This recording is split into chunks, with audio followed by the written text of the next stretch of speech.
Welcome, everybody.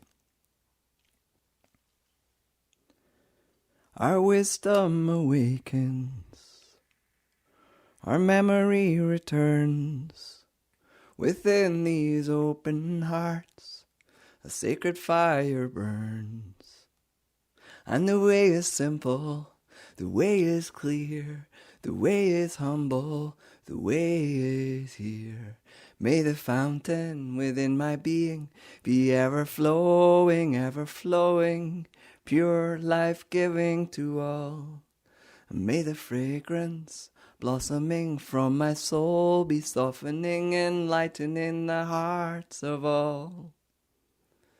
And may the world I weave with the breath I breathe bring beauty, And may the steps I walk on the sacred earth be at peace, be in peace. Our wisdom awakens, our memory returns. Within these open hearts, a sacred fire burns. And the way is simple, the way is clear, the way is humble, the way is here. That's a wee chant written by somebody I know called Hannah Leigh. I'd like to open with a land acknowledgement. So outside it's snowing, but underneath the snow is the Green Mountains of Vermont. It's Abenaki land. I'd like to acknowledge the tribe as the rightful owners here and to thank them and the ancestors for handing this beautiful world on to me and all who live here. Welcome to Spirit and Song, everybody. If you feel like communicating in the chat, that would be great, because that's the way that I see you. I'm not able to see all the wee tiles while I'm presenting all this stuff. So please introduce yourselves, let me know who's there, and it'd be great if you could say where you're joining from. Whatever your faith tradition is or is not, you are very, very welcome here. My name is Reverend Simon Ruth de Voil, and I'm a musical interspiritual minister. So, just in case you're new to Spirit and Song or watching the replay later, Spirit and Song is a time where I share chant and poetry and song, and we explore the sacred, and later on there will be a chance for people to share if they want to. We'll also have a time of quiet, and hopefully we'll have enough time to send out some prayers to the world. Yeah. So for today's topic, I am delving into winter and Advent. Now, I know that some of you are from the other side of the world. I see that Elizabeth's here, and I think that's Elizabeth down under. But where I am, the temperature has really dropped, and we are absolutely stepping into winter. Now, last time we gathered, I talked about November, Samhain, that Celtic time of the new year, which most people think of as Halloween. And today we are really fully stepping into that threshold place of the death of the old year and the emptying, the place of emptiness. So if it's midsummer for you, I apologize, but hopefully you can imagine yourself here in my chilly room with a woolly jumper on and join me. I've got a song for us to jump in with.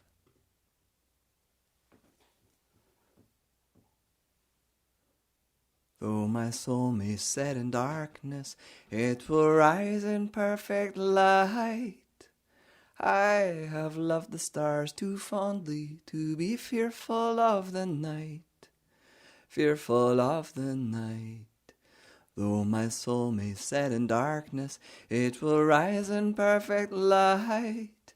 I have loved the stars too fondly to be fearful of the night. Fearful of the night. Though my soul may set in darkness, it will rise in perfect light. I have loved the stars too fondly to be fearful of the night. Fearful of the night.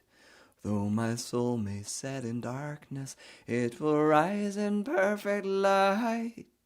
I have loved the stars too fondly to be fearful of the night, fearful of the night. Though my soul may set in darkness, it will rise in perfect light. I have loved the stars too fondly to be fearful of the night, fearful of the night. We just pause for a second in the space where the song just was.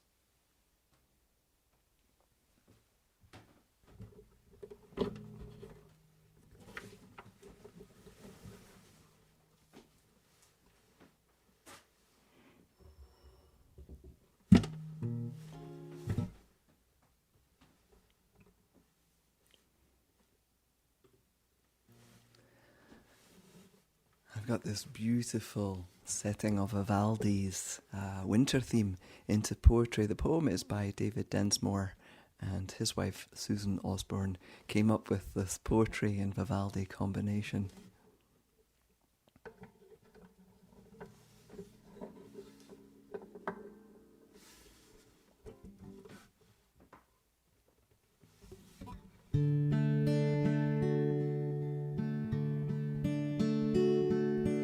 Gratefully when the silence falls, like feathers drifting from black branches, the frozen earth lies dreaming of birth under blankets so deep that whisper the secrets of snow.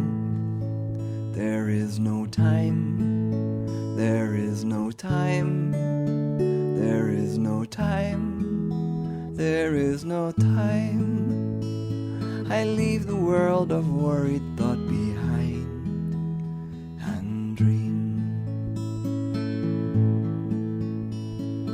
I raise my arms in the forest and join the simple praise of trees.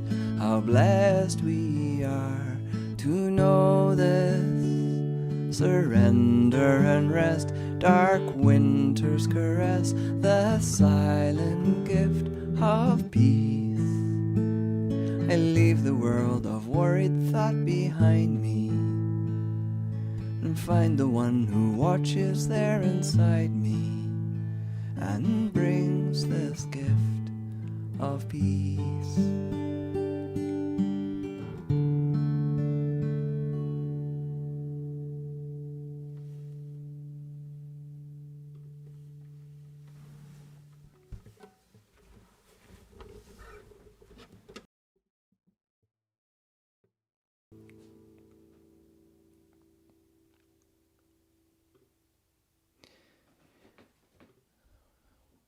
Wendell said this: to go into the dark with the light is to know the light. To know the dark, go without sight, and find the dark too blooms and sings, and is travelled by dark feet and dark wings.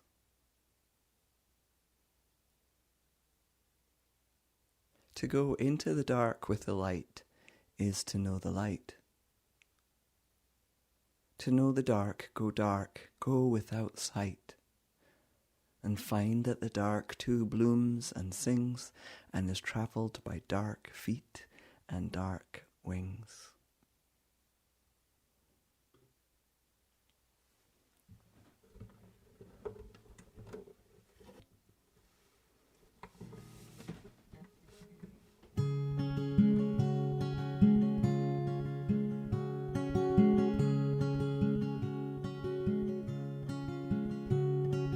Into the dark womb of night, we rest, we breathe, we watch. The mystery draws us inward as we wait for the light to return. Into the winter of earth, the seeds have fallen away. The roots in the the ground reclaim their life, retreating to rest in the soil. Into the dark womb of night, we rest, we breathe, we watch. The mystery draws us inward as we wait for the light to return. Into the winter of earth, the seeds have fallen away. The roots in the ground reclaim their life, retreating to rest in the soil. Into the dark womb of night, we rest, we breathe, we watch. The mystery draws us inward as we wait for the light to return.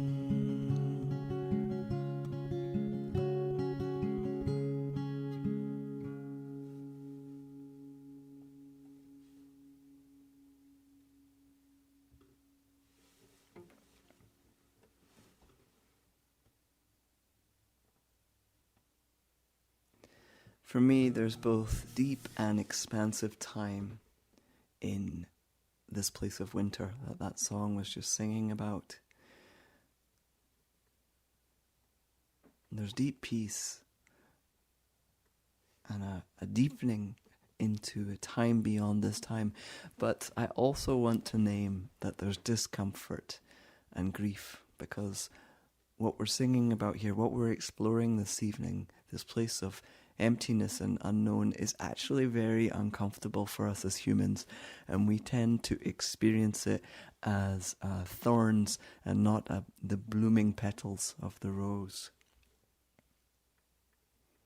So whether this time of winter is cozy for you, like warm fires and blankets of protective snow, or whether this time of winter is cold and haunted and difficult, there is deep soul nourishment in this darkness, in this stillness. If we can get still enough and quiet enough to settle into this place. Now, I know that some of you are watching this and it's not actually winter, but I'm sure you know that inner landscape, that inner season of winter. It's the place of the tomb and the empty womb. Very, very often I go back to the Jewish story that I learnt here at seminary of Tikkun Olam, where creation is carefully poured out into earthen vessels that can't hold the brilliance and shatter into a million billion things. There's a word and a detail in this story that I go back to because it catches my attention. It's the thing shimmering in the story for me, and it's at the very start. Dr. Rachel Naomi Raymond, I heard her say this and I wrote it down word for word. In the beginning, there was only the holy darkness, the Ein Sof, the source of life. And then in the course of history, at a moment in time, this world, the world of 1,000,000 things, emerged from the heart of the holy darkness as a great ray of light.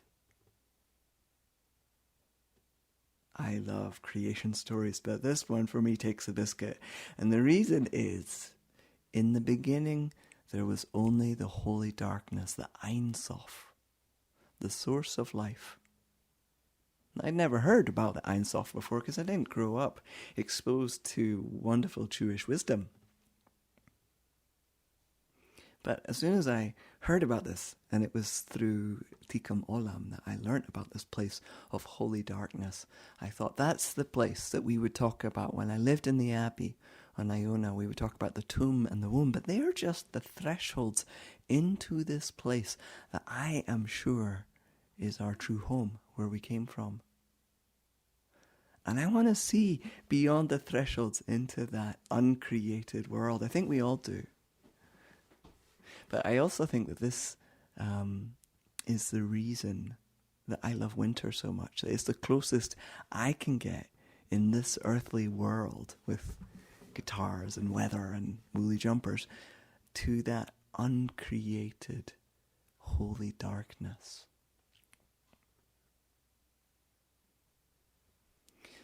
I'm more able to pray in winter.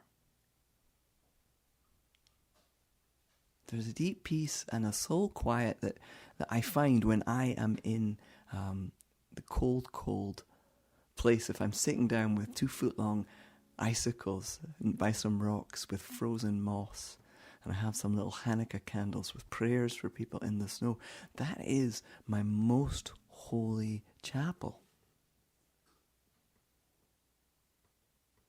There's something about winter and this stillness and the holy darkness where I want to take us. So I've got a song for just that.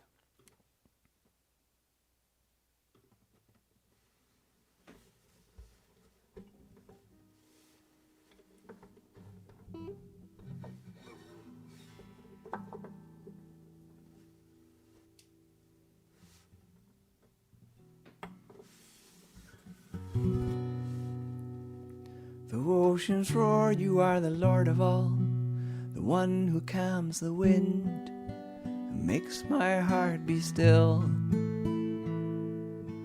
Though earth gives way, the mountains move into the sea, the nations rage. God holds it all, God holds it all.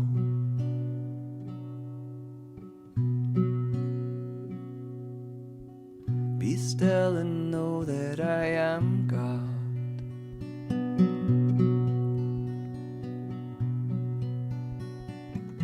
Be still and know that I am.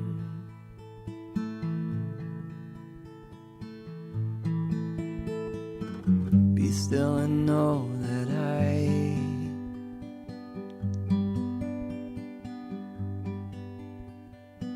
Be still and know that.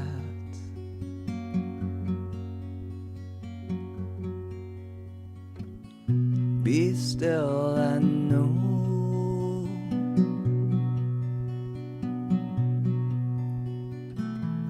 Be still and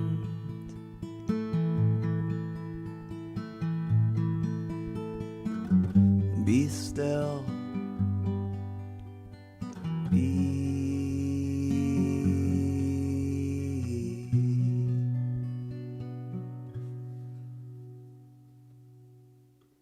There's actually a call and response. So I'll sing it once more. And you're welcome, even though you're muted, to sing along, to echo the words back to me. Be still and know that I am love.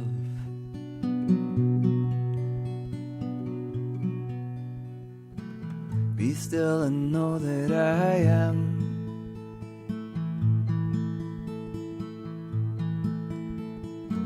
Be still and know that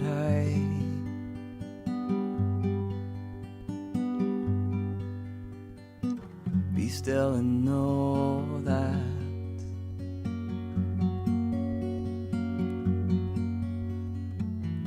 Be still and know.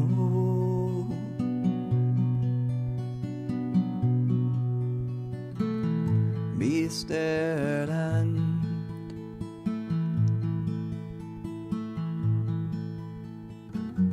be still. Be.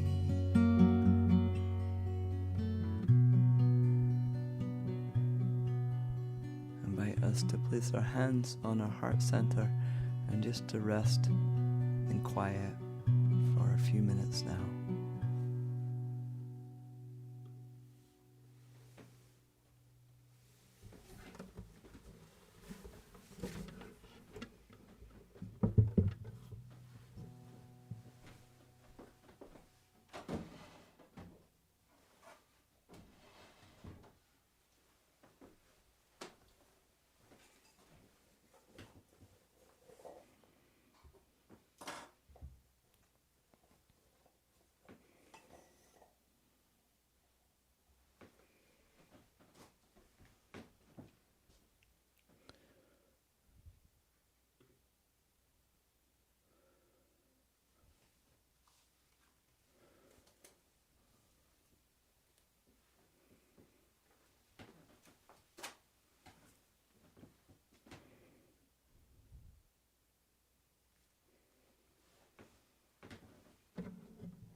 prayer here that I've been working with recently. One of the things I do is create a podcast series. Some of you might know about this work that I do with Abbey of the Arts. And there's a lovely poet called Claudia Love who's been writing these prayers that I've been recording into my microphone. And here's one of hers on the topic of embracing the unknown. God of mystery, sometimes we can't see where we are or where we're going. It's as if we're driving at night in the pouring rain. Strengthen our faith at times when the road before us is barely visible and we don't know the curves on the winding roads, the unexpected hills, or the dangerous side ditches ahead of us. Make the way clear, or simply give the courage and the will to keep going, knowing that in all of this we are following you, who has never left us alone.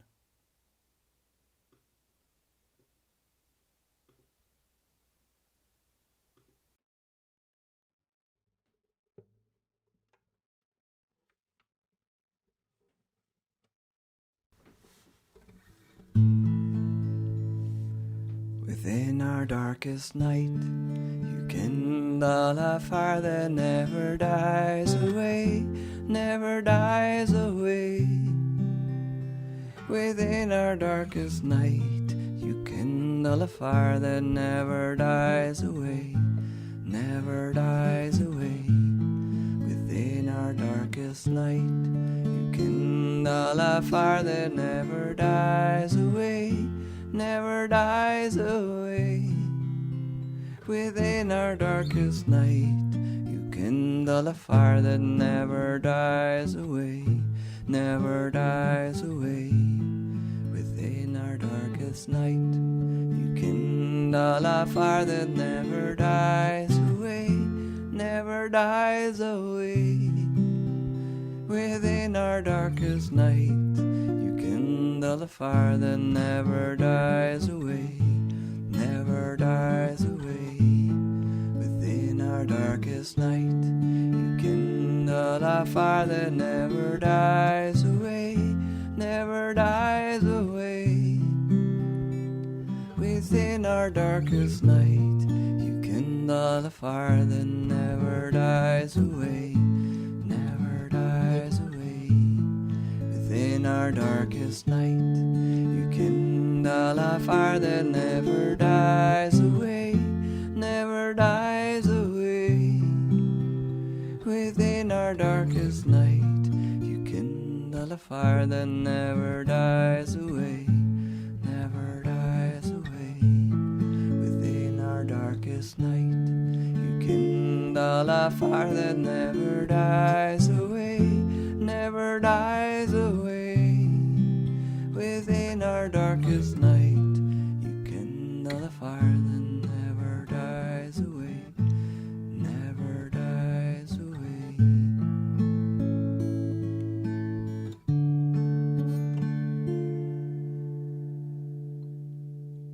Can we pause for a second or a few seconds in the space where the song just was?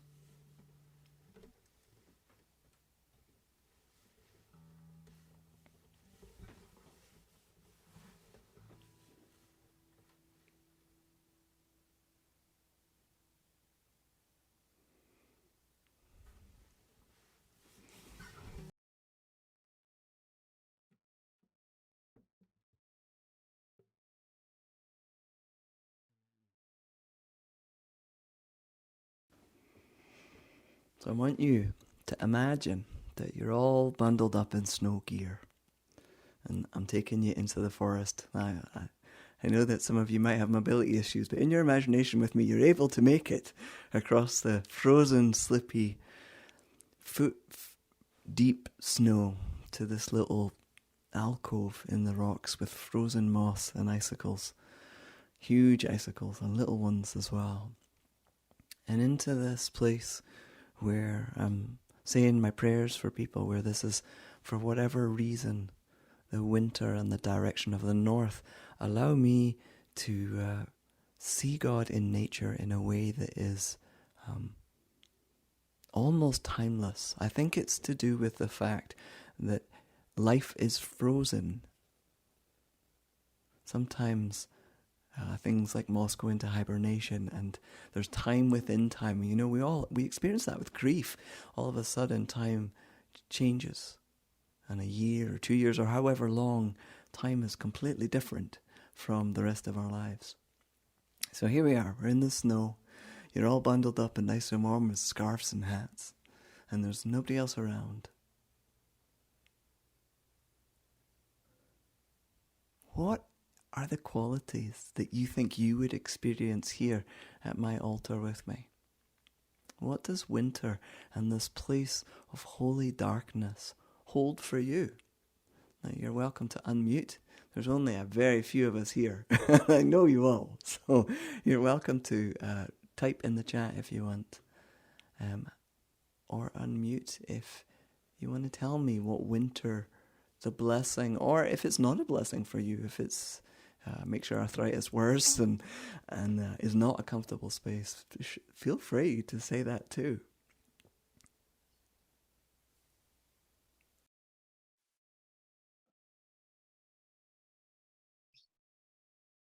Elizabeth, hello. Hello. I love having these memories of winter because I don't experience that anymore, but I did grow up in England, so I do know about icicles and snow. Mm-hmm. But I had two wonderful experiences, winter experiences. I was lucky enough to go to the Antarctic when I was 65, and it was the closest I've ever felt to God in that freezing cold environment where it's dark a lot of the time and you're so far away from everything, and the ice and the icebergs, and oh, it was just I just never felt closer to God in my life. It's Mm-hmm. magnificent. And the other experience, I was then lucky enough to go to the Arctic, and a couple of years later, and I saw the Northern Lights. Wow. And I know we understand scientifically what that means now, but I think through all of human history, and I still think that, you know, God must have a hand in that. So thank you. Mm. Holiness, indeed. Thanks for sharing that and painting the picture.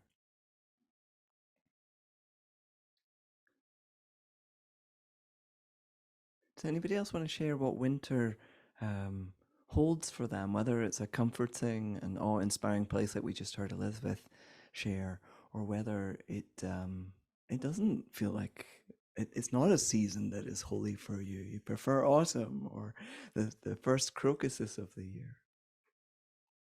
Well, I'd like to share something. Please do, Leslie. Yeah. Yeah.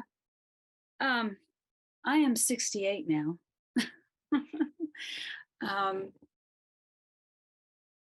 In my 20s, actually was my late teens and 20s, I started volunteering at, and then I actually got a job at a museum here on Long Island called Old Bethpage Village Restoration. And it is basically like,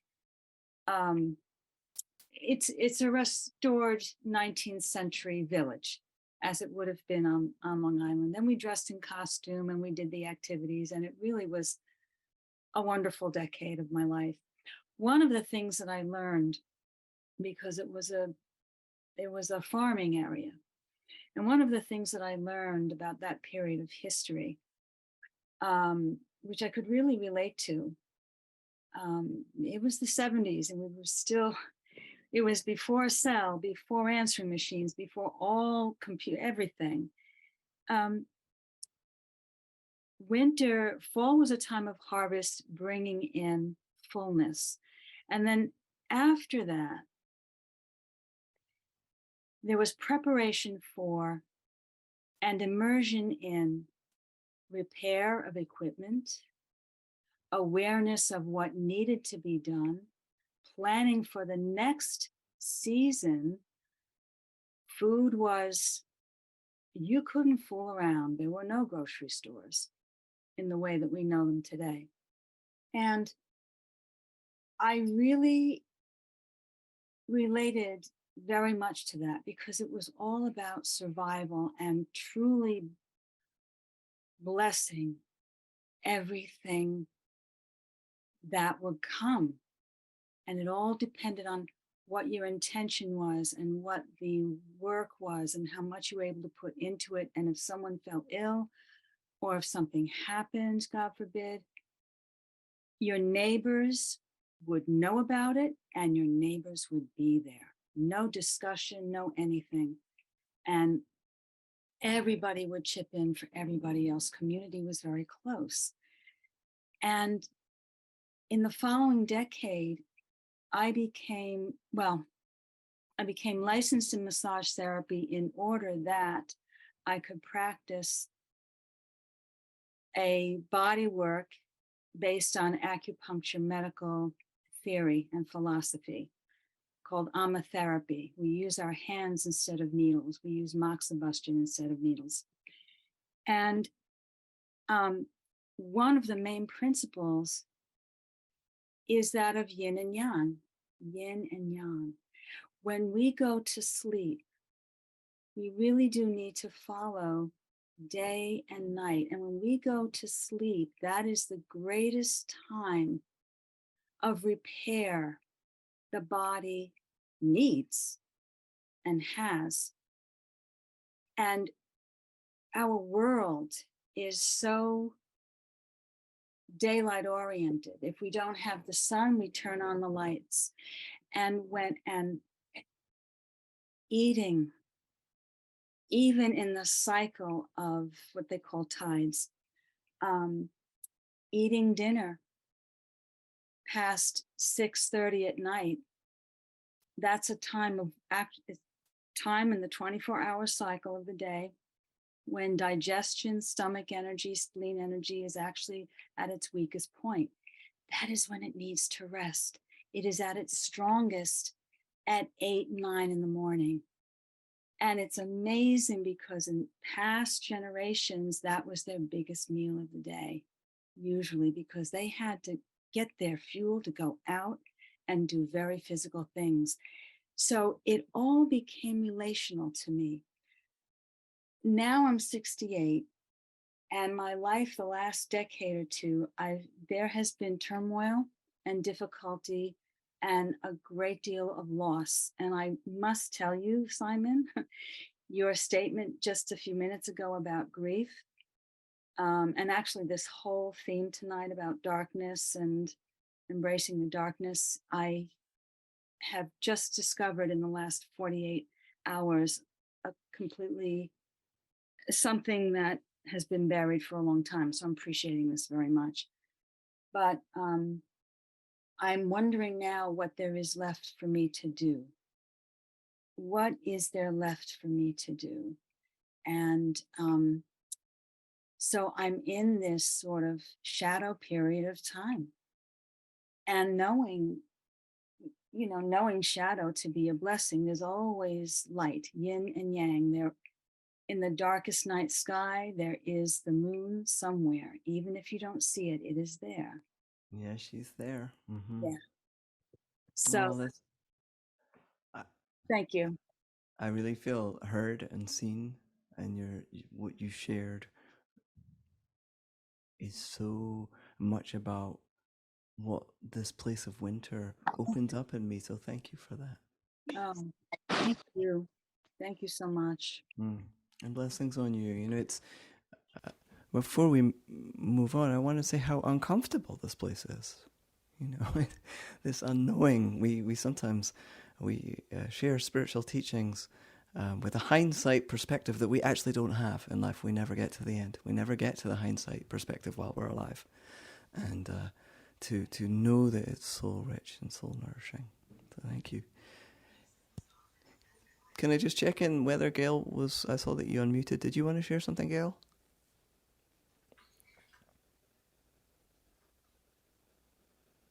Okay. Okay. That's okay. No, I just wanted to check. There's so few of us here that just now I'm able to check. It's good. Let me see where I was going to go next. So, that place, that horribly cold place that's amazing that the chickadees can do their thing in, that I'm watching outside my window now on a daily basis, fills me with awe that life can survive in this, as well as it being a very raw, painful place. So I've chosen Psalm 8, which if you just looked at this or just heard me singing this, you might think it was because I was really happy, but sometimes awe is birthed out of rawness. There's my sermon last Sunday, I was singing for Advent, hope comes from the place that the hurt comes. So there's something about the beauty and the awe and the barrenness. Here's the setting of Psalm 8 that I sing very often.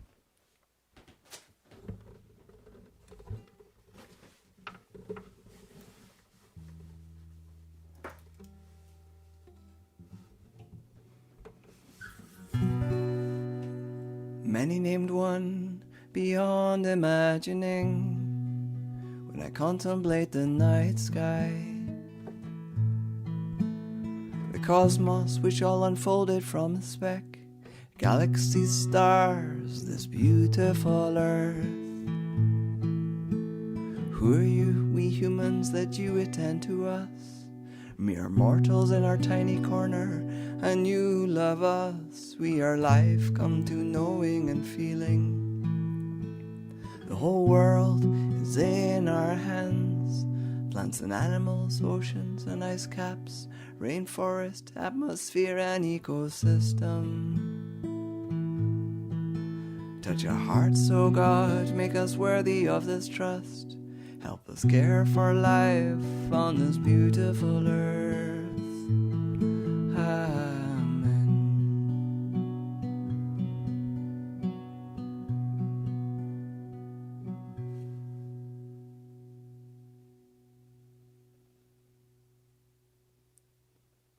I urge us to embrace the unknown, to keep our hearts open, to not rush into the future, but to receive it as it's unfolding, as if it's a strangely wrapped gift. I've got a poem for us, written by my friend Christine Valters-Paintner. Let me move myself so you can see me. Here we go. Please can I have a God, not fossilized, hardened, stiff, unshaken, not contained in creeds and testimonies, judgments and stone tablets, but in the wound breaking open. Please can I have a God who asks me to worship at the altar of mystery, to lay aside certainty and curl up in the hollow of a great stone down by the river, to hear the force of it rushing past. Please can I have a God with questions rather than answers, who is not rock or fortress or father, but sachets, swerves, ripens, rages at the rape of the earth. Please can I have a God whose voice is the sound of a girl long silent from abuse, now speaking her first word, who is not sweetness or light, but the fierce utterance of no, in all the places where love has been extinguished. Please can I have a God the colour of doubt, the shape of uncertainty, who sees that within me dwells a multitude, grief and joy, envy and generosity, rage and raucousness, and anoints every last part. Please can I have a God who rolls her eyes with me at platitudes and pronouncements, and walks by my side in the early morning across the wet field, together barefooted and broken-hearted, who is both mud and dew. Please can I have a God who is the vast indifference of the forest and night sky, who is both eclipse and radiance, silence and scream, who is everything slow and dark and moist, who is not measured, controlled, but ecstatic and dancing. Please, can I have a God who is not the flame, but the flickering, not bread, but the chewing and swallowing, not lover and beloved, but the making love, not the dog, but the joyful exuberance when I come home.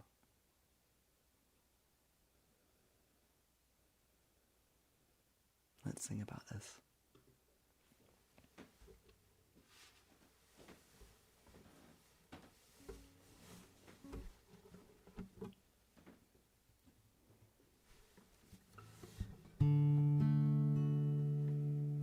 Oh Spirit, guide me now. Oh Spirit, guide me now. Oh Spirit, guide me now. In your way, guide me. Oh Spirit, guide me now. Oh Spirit, guide me now.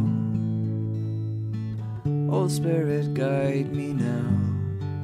In your way, guide me. Oh Spirit, guide me now. Oh Spirit, guide me now. Oh Spirit, guide me now. In your way, guide me. Oh Spirit, guide me now. Oh Spirit, guide me now. Oh Spirit, guide me now. In your way, guide me. Oh Spirit, guide me now. Oh Spirit, guide me now. Oh Spirit, guide me now. In your way, guide me.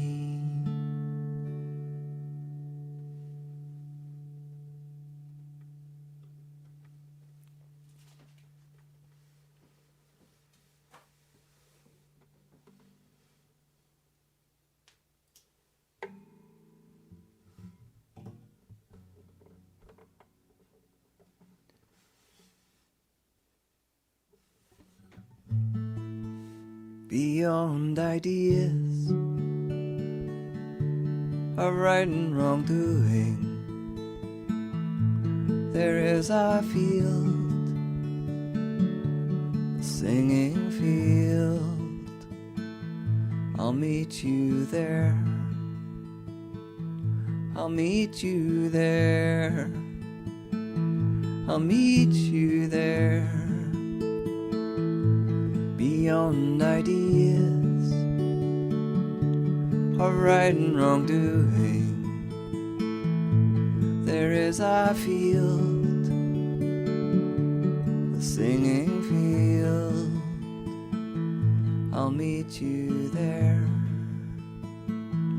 I'll meet you there. I'll meet you there. Beyond ideas of right and wrong doing, there is a field,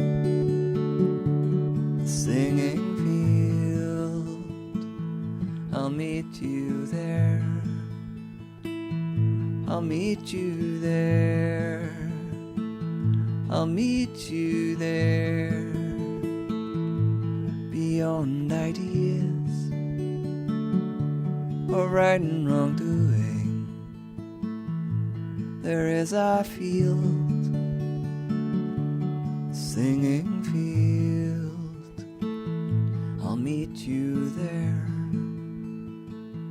I'll meet you there. I'll meet you there.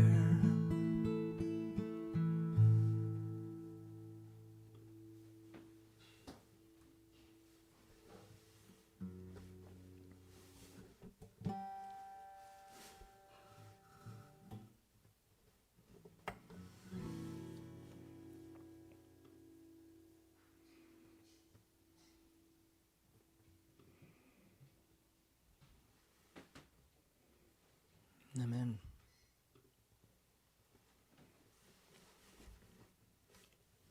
Hey, everybody, thank you so much for listening so deeply. It is a small group who gathers here live for Spirit and Song, but it's a very tender prayer. It's like an inner landscape of the soul that we've been sharing, and I wouldn't be able to do that if you didn't hold it with me and if you didn't listen and respond. So I want to thank you. It's been a whole year of Spirit and Song. And next year, I want to tell you about next year, because I've only got 2 Spirit and Songs that are happening next year. So I'm going to tell you now. Now, Nikki, who does all the advertising, asked which Thursdays I want, and I chose In Bulk, which is the High Holy Day associated with St. Bridget, so February 2nd, and the Autumn Equinox, or the September Equinox if you're in a different part of the world.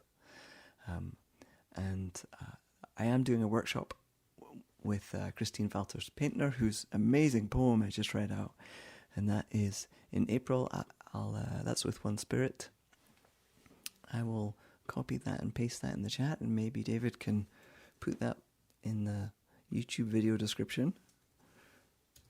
And I feel a little bit sad about the fact that the Spirit and Song is going to be less frequent. So please know that I am online every week, many times. So if you miss these chants and you can't wait till February, just come find me somewhere else. I'd like us to send out love and light to the world now. I've got a circling blessing for us to use, and I'll give you the words.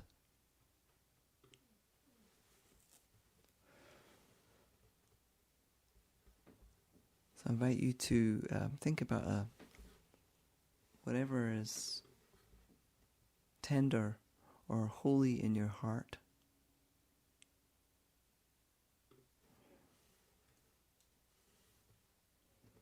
We'll take a moment to sit with that, to really call the situations and places close. And one of the reasons we're doing that is because I don't have the music in front of me, so please pray while I busy myself.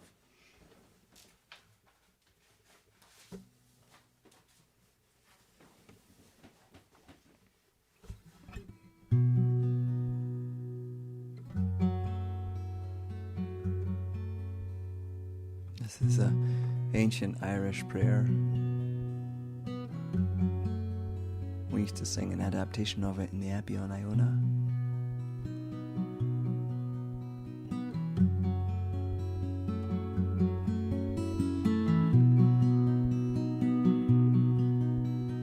Love with you, love before you, love behind you, love in you, love beneath you, love above you, love on your right, love on your left, love when you lie down, love when you arise, love when you take rest, love to shield you,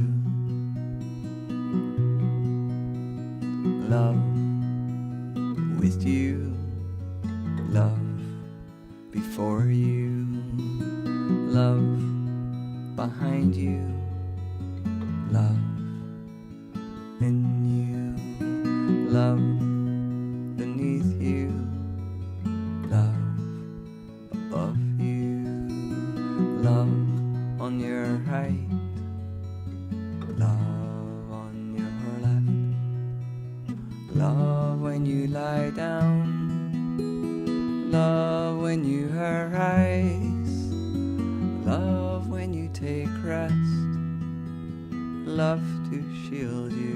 Because this is a Celtic song, we need to sing it 3 times. Love with you, love before you, love behind you, love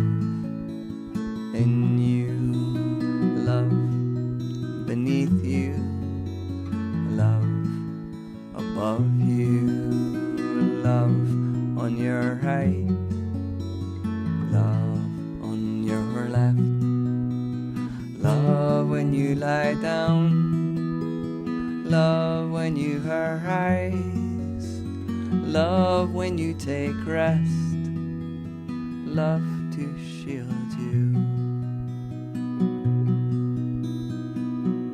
love in the heart of everyone who thinks of you, love in the mouth of everyone who speaks of you. Amen. We've got a few minutes left, and I wanted to open that to hear if anybody wanted to share anything, if there's anything that is bubbling up. And if not, I'll sing Deep Peace. Or maybe we can do both. Well, I'm just going to try to summarize what I had said before. That winter is a time of great reflection, and moving deeper within, Mm-hmm. finding what needs to be found, and putting to rest what needs to rest. Amen. Thank you. Oh, thank I'm you. going to miss you terribly, Simon. I'll be back. I'll be back. Okay. Elizabeth, yes. I was going to put it in the chat, but my battery's died in my keyboard because I don't want to be the person who hogs all the space. But it's been such a wonderful experience, your offerings, and it just heals my soul. That's the work, isn't it, Elizabeth? That's why I do it too. But how beautiful to Thank you receive so much. that witness. And everyone for your lovely presence. Mm-hmm. Well, I am me because of you, Ubuntu. No, absolutely. Heather, I saw you raise your hand. Yeah, I did. Hi. Just quickly, because you know the story that's going on with me, but I left the UK October, Samhain, or whatever it was, and thought I was coming from autumn, missing out on winter and coming into spring. But I'm actually in a different kind of winter here, and you know that. I'm trying to work through work through a darkness where I don't know where I'm going. I don't know where I'm going to, not really. I'm getting some glimpses now what's happening, but yeah, so I just think, and I'm used to winter, or the other side of winter that I love is the trees have lost their leaves, so you can see a long way, and especially when there's snow and it's beautiful and everything, so everything's white and everything's clearer and you can see further than any other time of the year if you choose to look. I'm just hoping to goodness I can do that here. Yeah. Anyway, that's just me. So you'll know that Heather's just arrived in New Zealand. So, yeah. I was very aware of the Antipodeans when I'm talking about winter, but the seasons that live inside us. And we are in this moment and every moment. Oh, beautiful. Hey, shall I close with Deep Peace? And then we'll say goodnight and I'll blow out the candle. I don't have words for you, so you'll just have to... You're muted anyway, so you can sing whatever you want. Deep peace of the running wave to you. Deep peace of the flowing air to you. Deep peace of the quiet earth to you. Deep peace of the shining stars to you. Deep peace of my barking dog to you. And moon and stars pour their healing light on you.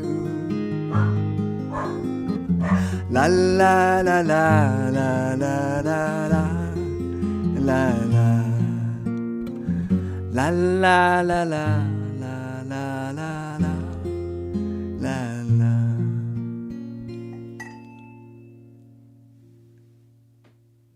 That little chime on my singing bell was rather special and unintended.